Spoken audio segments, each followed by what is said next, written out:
Have you ever had a gut feeling that you were in danger? I got home and immediately something felt wrong, which scared me because 3 houses on my street had been broken into that month. I stood in the doorway listening but heard nothing except my own breathing. The coat rack looked like it had been moved slightly to the left, but I told myself I was being paranoid. I stepped inside and noticed my mail wasn't on the entry table where I'd left it this morning but spread across the floor. My heart started beating faster as I picked up the envelopes, telling myself maybe the cat had done it, except I didn't have a cat. The living room looked normal at first glance, but then I saw the couch cushions were wrong. The middle one switched with the left one. Someone had moved them and tried to put them back.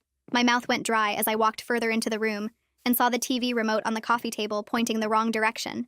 The curtains were open wider than I'd left them this morning. There was a glass on the side table I didn't remember leaving there. I tried to convince myself I was imagining things, but my body knew better. The kitchen was next, and I could see from the doorway that the drawers weren't fully closed. The knife block had been turned, and I could see the biggest knife was missing. My laptop bag was on the counter where I'd left it, but the zipper was open. Someone had been through my things, and my hands started shaking as I realized they might still be here. I needed to get out, but my phone was upstairs in my bedroom where I'd forgotten it this morning in my rush to work. The landline was in the kitchen on the wall, but I'd have to cross the open space to get to it. I stood frozen, and that's when I heard it. A creak from upstairs. The floorboard outside my bedroom that always made that exact sound. Someone was up there right now, moving around in my room, and I was trapped between them and the front door. Another creak, closer to the stairs now, and I could hear drawers being opened in my bedroom. I had to make a decision fast. I moved as quietly as possible toward the kitchen, reaching for the phone on the wall. My hand was inches from it when I heard footsteps on the stairs, heavy and not trying to be quiet anymore. I grabbed the phone, but my fingers were shaking too badly to dial, and I dropped it, the handset clattering against the wall. The footsteps stopped, and I knew they'd heard me. I picked up the phone again and managed to dial 9, but then heard rapid footsteps coming down the stairs, and I ran for the back door. It was locked, and my keys were in my purse in the living room, and the footsteps were getting closer, crossing the living room now. I ran to the pantry and squeezed inside, pulling the door almost closed but leaving a crack to see through. The kitchen light flicked on, and I saw a man I didn't recognize wearing dark clothes and gloves, looking around slowly. He picked up the phone I'd dropped and hit the receiver, ending my partial 911 call. He said out loud, "I know you're here. I heard you come in." He opened the refrigerator and looked behind it, then checked under the sink, getting closer to my hiding spot with each step. I could smell his cologne, something sharp and chemical, and hear his breathing as he passed inches from my hiding spot. I held my breath as he walked past the pantry toward the back door, checking if it was still locked, giving me a clear path to run. I waited until he was facing away, then burst out of the pantry and ran for the living room. He shouted and chased after me, but I was already at the front door, grabbing the handle, turning it, but it wouldn't open. The deadbolt was locked, and I needed the key, and my purse was on the floor, and I dropped to grab it. His footsteps pounded closer as I dug through my purse, lipstick and gum falling everywhere, looking for my keys. I found them at the bottom and stood up, fumbling with the key ring, trying to find the right key in the dark. He was right behind me now, and I jammed the key at the lock but missed, my hand shaking too badly. I tried again and got it in, but it wouldn't turn. It was the wrong key, and I felt his breath on my neck. I screamed and tried another key, but it was too late. His hand wrapped around my wrist and twisted hard, the keys falling with a metallic crash. His other arm went around my throat from behind, and he whispered, "Stop fighting, or this gets worse." And I could feel something sharp pressing against my ribs through my shirt. His grip tightened on my wrist when I tried to pull away, and the knife pressed harder into my ribs. The sharp point pushed through my shirt, and I felt it scratch my skin. I stopped struggling right away, and my whole body was shaking, so bad I could barely stand. My voice came out way calmer than I felt when I told him he could take whatever he wanted. My purse was right there on the floor with everything spilled out, and my laptop was in the bag on the kitchen counter. He laughed quietly and said he already went through everything upstairs while I was at work. His breath was hot on my neck and smelled like cigarettes and something sour like old coffee. He shifted his weight and pulled me back from the door a step and asked what my ATM pin was. I told him right away without even thinking about it because I just wanted him gone. Then he wanted my phone passcode, and I gave him that too, even though my whole life was on that phone. He asked for my online banking password, and I told him that one too, and then my email password, and the code to my garage door opener. His hand holding the knife was shaking now, and he kept looking out the window next to the door like he was expecting someone. The way his hand trembled made the knife point move against my ribs, and I could feel a wet spot where it had broken the skin. He seemed as nervous as me, which gave me a tiny bit of hope that maybe he didn't really want to hurt anyone. I mentioned that my neighbor usually came by around this time to check on things since all the break-ins started happening on our street. It was a total lie, but he didn't know that, and he cursed under his breath and his grip loosened just a little bit. He looked toward the door again, and then back at the window, and I could feel him trying to decide what to do next. I told him my car keys were in my purse and the tank was full and he could be 3 states away before anyone even knew I was home. He thought about it for a second, and I felt him shifting his weight like he was considering it. The knife moved away from my ribs just a tiny bit, but his arm was still tight around my throat. Then I started coughing hard and doubled over, which made him step back without thinking. While I was bent over coughing, I knocked into the side table and the lamp crashed to the floor and shattered. He grabbed my arm and yanked me back up, but we both froze when we heard a dog barking right outside my front door. Someone knocked loud, and it was Alejandro from next door asking if everything was okay because he heard a crash. The intruder clamped his hand over my mouth, but I bit down as hard as I could on his palm. He yanked his hand back with a curse, and I screamed Alejandro's name as loud as I could. I heard Alejandro yelling that he was calling 911 right now, and then the intruder shoved me hard into the wall. My shoulder hit first, and pain shot down my arm as I fell to the floor. He ran toward the back door and fumbled with the lock for a second, before just ramming his shoulder into it. The whole frame cracked and the door flew open, and I heard him crashing through my backyard. Sirens were already wailing in the distance, getting closer fast. I crawled to the front door and reached up with my good arm to turn the deadbolt. My fingers were shaking, so bad it took 3 tries to get it open. I pulled the door open and basically fell out onto my front step where Alejandro caught me. He held me steady and told me the police were 2 minutes away and everything was going to be okay. I couldn't stop shaking and crying, and my shoulder hurt so bad I thought I might throw up. Alejandro's wife Maria came running over with a blanket and wrapped it around me while Alejandro kept watch in case the guy came back. 3 patrol cars pulled up with lights flashing and officers jumped out with guns drawn. 2 of them ran into my house while another went around back where the intruder had gone. An EMT truck pulled up, and they came straight to me and started checking my injuries. I had bruises already forming on my wrist that were turning purple and black. My ribs had a small cut that was bleeding through my shirt, and my shoulder was swelling up where I hit the wall. They cleaned the cut on my ribs and put a bandage on it and gave me an ice pack for my shoulder. One of the officers came back and said the house was clear, but the back door was destroyed and there were muddy footprints through the yard. Another officer sat down next to me and started asking questions about what happened. I told him everything I could remember about what the intruder looked like. He was maybe 6 feet tall with dark hair, and he was wearing all black clothes and leather gloves. I remembered the sharp chemical smell of his cologne, and when he had grabbed my wrist, I saw part of a tattoo on his forearm that looked like some kind of bird, or maybe an eagle. The EMT dabbed at the cut on my ribs with something that stung and made me wince, while another one wrapped an ice pack around my swollen wrist. They shined a light in my eyes and asked me to follow their finger back and forth, which made me dizzy. My shoulder was turning purple already, and they said I should get x-rays at the hospital, but I just wanted to stay and talk to the police. More officers kept arriving and going through my house with flashlights and taking pictures of everything. One of them bagged up the broken lamp pieces, and another one was dusting the doorknobs for fingerprints. A woman in a gray suit walked up and introduced herself as Detective Catherine Collins, and she had this calm way of talking that made me feel safer. She sat down next to me on the porch steps and asked me to tell her everything from the beginning again. I went through it all while she wrote in a small notebook, stopping me sometimes to ask for more details. She wanted to know exactly what the intruder touched and where he walked, and what he said word for word. I told her about that sharp chemical smell of his cologne that was still stuck in my nose. She asked if I saw any identifying marks, and I described the tattoo on his forearm that I glimpsed when he grabbed me. Alejandro came over with his phone and showed us something on the screen. His doorbell camera had caught someone walking up to my house around 2 that afternoon when I was at work. The video was grainy, but you could see the guy's build and his dark clothes pretty clearly. Alejandro scrolled to another clip that showed a car parked weird at the end of the street that wasn't usually there. Detective Collins took his phone and said she'd need copies of everything. She gave Alejandro her card and wrote down his contact info in her notebook. The crime scene people were still going through my house and said it would be hours before they were done.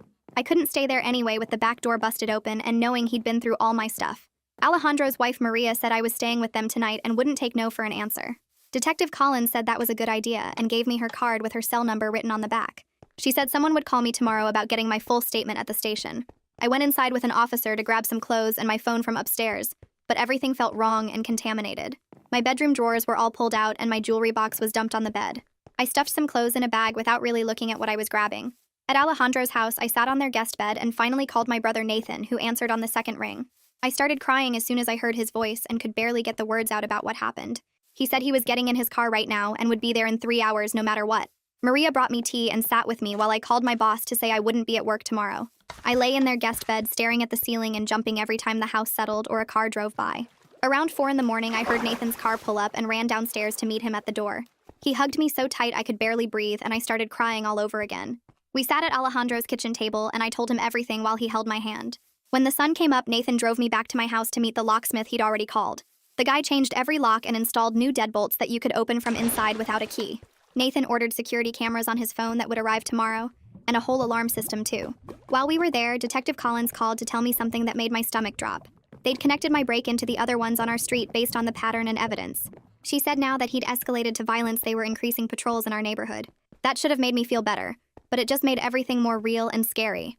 My phone rang again, and it was my bank saying there were suspicious charges on my debit card.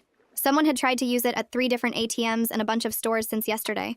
We froze all my cards and accounts right away and started the fraud paperwork over the phone. The bank lady said the attempted purchases would help the police because those places would have security cameras. I gave her Detective Collins's number so they could coordinate getting that footage. Later that afternoon, a woman named Luciana Mercado called from Victim Services. She had this gentle voice and explained how she could help me with everything from filing for emergency leave from work to finding a counselor. She walked me through what would happen with the criminal case and what to expect at each step. She set up an appointment for me with a trauma counselor for next week and helped me fill out paperwork for crime victim compensation. After a week at home, I tried going back to work, but I couldn't focus on anything. I kept checking the doors and windows and jumping when anyone walked behind my desk. My friend Portia noticed me shaking in the bathroom after a panic attack and stayed with me until I calmed down. She started eating lunch at her desk so she could cover for me when I needed to step away. My boss pulled me aside and said to take whatever time I needed, which was nice. But I could tell everyone was being extra careful around me. Detective Collins called with an update that made me actually feel hopeful for the first time. They got clear footage from a gas station ATM where he'd tried to use my card. Combined with traffic cameras from that area, they'd narrowed down his car and got a partial license plate. She said these investigations take time, but they were making real progress, and she'd keep me posted on everything. 2 days later, Detective Collins called again, and my phone almost slipped from my hand when she told me what happened. A patrol officer spotted a car matching the description at a motel parking lot just 2 towns over, maybe 20 miles from my house. The license plate matched the partial they'd gotten from the traffic cameras, and the car had damage on the front bumper where he'd scraped something leaving my neighborhood. They couldn't arrest him yet because they needed solid proof he was the right guy, but they had officers watching the motel room 24/7. My hands started shaking as I realized he was still so close, probably planning to come back or watching for when the police would stop looking. I hung up and immediately checked all my new locks again, then pulled every curtain closed even though it was the middle of the day. That night, I turned on every single light in the house and sat in my living room with a baseball bat across my lap. My eyes kept darting to the windows every time a car passed or the wind made a branch scrape the siding. I tried to sleep on the couch but kept jerking awake thinking I heard footsteps or someone trying the doorknob. Nathan found me the next morning still sitting up with the bat and dark circles under my eyes. He made coffee while I told him about the motel, and we spent the day installing more motion sensor lights around the house. Nathan stayed another week, sleeping on an air mattress in my room and walking through the house with me every night to check the locks. His job kept calling, and I could tell his boss was getting mad, but he wouldn't leave until I promised I'd be okay. After he left, Alejandro and his wife Maria started checking on me every day without me even asking. They'd bring over food in containers and just sit with me at my kitchen table, not really talking about anything important but making sure I wasn't alone. Maria taught me how to make her special rice while Alejandro fixed my back door frame where the intruder had damaged it. 5 days after Nathan left, my phone started buzzing at 3 in the morning with alerts from the new security cameras. I grabbed it with shaking hands and saw someone in my driveway, moving around my car in the grainy night vision footage. The figure was trying different keys in my car door, and I recognized the way he moved. That same build and those same dark clothes. I called 911 while watching him on the screen, telling the operator exactly what was happening, and that this was the same person who'd broken into my house before. The operator kept me on the line while dispatching units, and I watched him get more frustrated with the keys, not knowing I'd changed all the locks, including my car. 3 police cars pulled up within minutes, their lights flashing as officers surrounded him before he could run.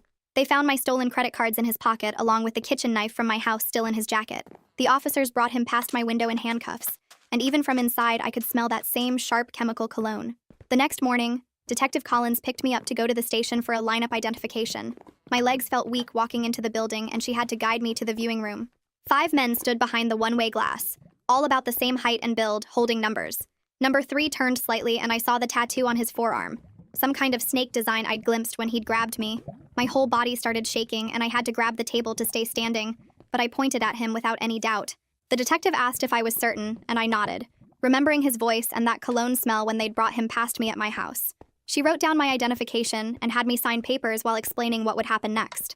The prosecutor met with me in a small conference room that smelled like old coffee and explained all the charges they were filing: home invasion, assault with a deadly weapon, theft, and attempted fraud from using my cards. They'd matched his DNA to evidence from the other break-ins on my street too, so he was facing charges for all 7 burglaries. She seemed confident about the case but warned me the legal process would take months with hearings and possibly a trial if he didn't take a plea deal. 2 weeks later, I had to go to his arraignment at the courthouse downtown. Nathan drove back to go with me, and we sat in the back row of the courtroom. When they brought him in wearing an orange jumpsuit and shackles, I grabbed Nathan's hand so tight my knuckles turned white. He never looked at me once, just stared down at his hands while his public defender entered a not guilty plea. The judge read through all the charges and set bail at $200,000, which the defender argued was too high, but the prosecutor pointed out his history and the violence involved. After the hearing, Luciana from Victim Services introduced me to a support group that met every Tuesday at the community center. I sat in a circle with 8 other people who'd been through break-ins or attacks, listening to their stories. One woman named Carol had her house broken into 2 years ago, and she talked about how she'd installed cameras and alarms just like me, but eventually learned to feel safe again. Hearing her say she could sleep through the night now without checking her locks gave me hope I'd get there too. My boss called to say I could work from home as much as I needed, setting me up with remote access to everything. Portia started coming over for lunch twice a week, bringing sandwiches from our favorite deli and sitting with me while I worked. These small routines helped me feel less isolated and more like a normal person with a normal life. We'd eat and talk about work gossip or TV shows, anything except what happened, and for those couple hours I could almost forget. Detective Collins called with updates every few days, and one call made me sit down hard on my kitchen floor. They'd found evidence linking him to 7 total break-ins across the county over the past 6 months, with more victims coming forward now that his picture was in the news. Each story sounded like mine, with someone coming home to find things moved or missing, though I was the only one who'd been there during the break-in. 3 weeks after his arrest, I got a letter with no return address that made my hands shake before I even opened it. His mother had written 3 pages apologizing for what her son had done, explaining he'd been struggling with addiction since he was 19. She wrote about him losing his job and his apartment, how she'd tried to get him help but he'd refused, how the drugs had changed him into someone she didn't recognize. Reading her words made him seem more human, which somehow made everything feel worse and more complicated. The prosecutor called the next morning to tell me about a plea deal they were offering him. 15 years if he pleaded guilty to all the charges. His attorney was trying to negotiate it down to 10 years, and she needed me to write a victim impact statement to show the judge how this had affected my life. I met with Luciana at the Victim Services office to work on the statement, and it was harder than I expected. Every time I tried to describe the fear I still lived with, I'd start crying and have to take a break. We spent 3 hours in that small office with its fake plants and motivational posters, me talking and her typing on her laptop. I told her about the nightmares where I'm back in the pantry watching him search for me, about how I couldn't use my own kitchen without remembering his footsteps. She helped me put it all into words that sounded official, but still felt true, and when we finished, I felt drained but also stronger somehow. The security company came the next day with a van full of equipment and spent 8 hours installing cameras, motion sensors, and panic buttons throughout my house. The main guy kept saying he'd been really busy lately with all the break-ins in the area, which didn't make me feel better. They put cameras at every entrance, sensors on all the windows, and gave me a keypad that could trigger a silent alarm to the police. The whole system cost more than I made in 2 months, but I needed it to sleep at night. Nathan drove back from his place 3 hours away for the plea hearing 2 weeks later. We sat in the courtroom's hard wooden benches, while lawyers talked back and forth about sentencing guidelines and prior offenses. The intruder sat at the defense table in his orange jumpsuit, never once turning around to look at me. After an hour of negotiation, he accepted 12 years with the possibility of parole in 8. When the judge asked if he had anything to say to me, he mumbled something about being sorry without lifting his head or turning around. I couldn't tell if he meant it or if his lawyer had told him to say it. After the sentencing, I stood in the courthouse hallway feeling weird, like I should be happy, but I just felt empty instead. Luciana found me there and explained this was normal, that getting justice doesn't magically fix the trauma. She suggested increasing my counseling sessions to twice a week to work through all these complicated feelings about him being locked up. Over the next few weeks, I started trying to make my house feel like mine again instead of a crime scene. Alejandro came over with his toolbox to properly fix the back door the intruder had broken through. While he worked, his wife taught me how to make tamales in my kitchen, showing me how to spread the masa on corn husks and add the filling. It was the first time I'd really cooked anything since the break-in, and having them there made the kitchen feel safer. We moved all the living room furniture around so nothing was where it had been that day. I bought new cushions for the couch in bright colors that made the room look different. 3 months after the sentencing, I still had bad days where every noise made me jump, but they were happening less often. I'd stopped sleeping with every light in the house on, though I kept a nightlight in the hallway now. My counselor said I was making good progress and that healing wasn't a straight line but more like waves, some days better and some worse.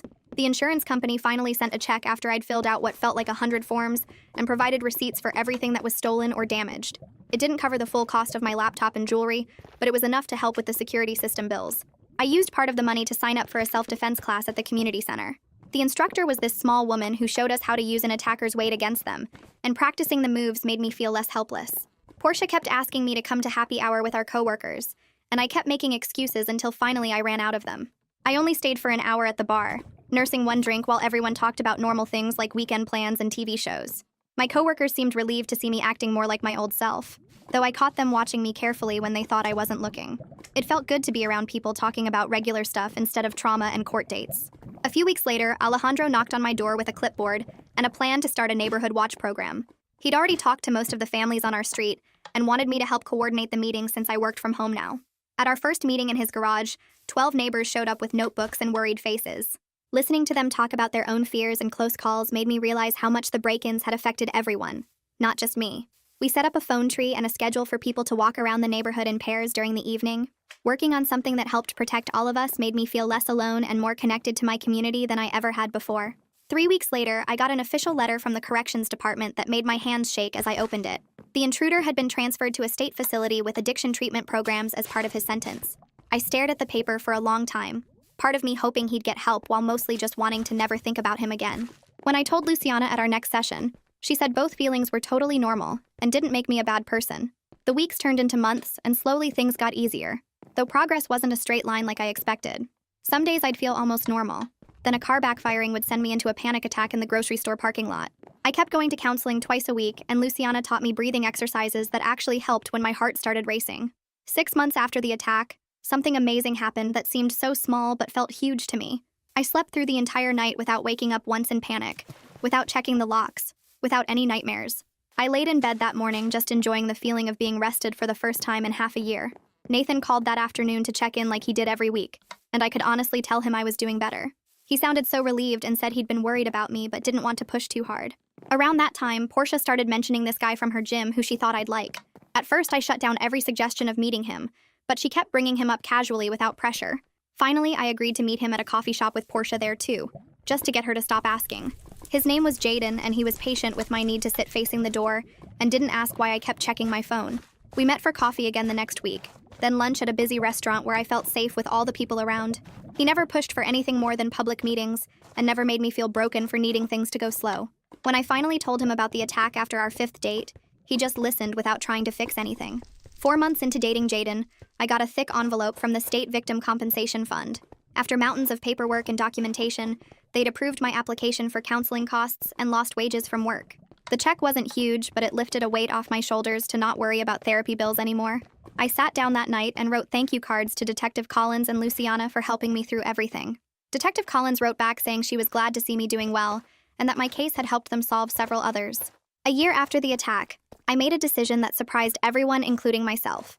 I wanted to move to a new apartment, somewhere without all the memories attached to every corner. Alejandro came over with his truck to help me pack and joked that I was taking half of Fort Knox with me. He helped me load box after box of security equipment, understanding why I needed every camera and sensor and alarm. My new place was perfect for someone with my new safety needs, on the 3rd floor with only one entrance to watch.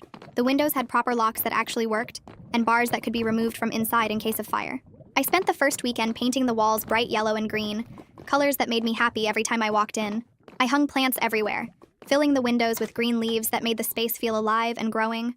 Jaden helped me set up all my security stuff without making me feel weird about needing 3 different door alarms. The apartment complex had a doorman and security cameras in every hallway, which helped me sleep better at night. 6 months into the new place, work started to feel normal again instead of just something to get through.